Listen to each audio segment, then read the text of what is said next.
What happens when you join the wrong family picnic?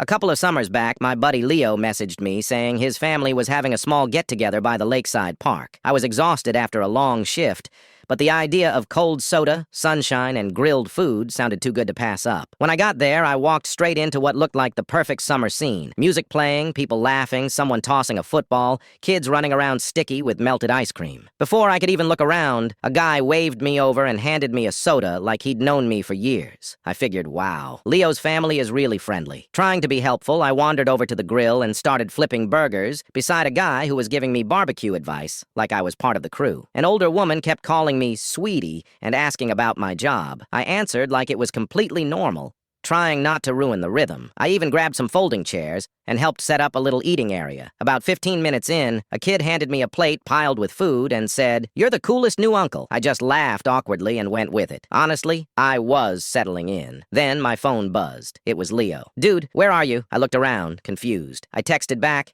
"At the picnic, with your family." 2 seconds later, he replied, "We're at the next table." I froze. Everyone around me was smiling, chatting, handing out sides, and I suddenly realized I didn't know a single one of them.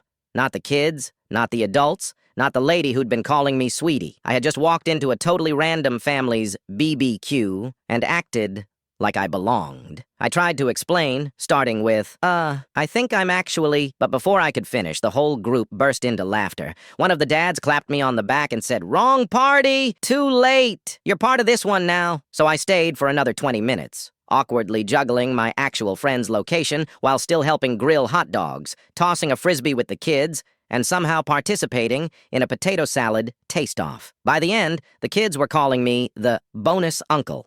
When I finally made it over to Leo's real picnic, I looked like I had survived some bizarre barbecue marathon. Sweaty, mustard stain on my shirt, hands covered in charcoal dust. Leo just stared at me and said, "What happened to you?" I told him everything. He laughed so hard he nearly fell out of his chair. To this day, that random family still tags me in pictures from their yearly picnic. In their minds, I'm the mystery guest who just showed up, blended in instantly, and helped run the grill. My friends now call me the Picnic Stray. Honestly, I've earned it.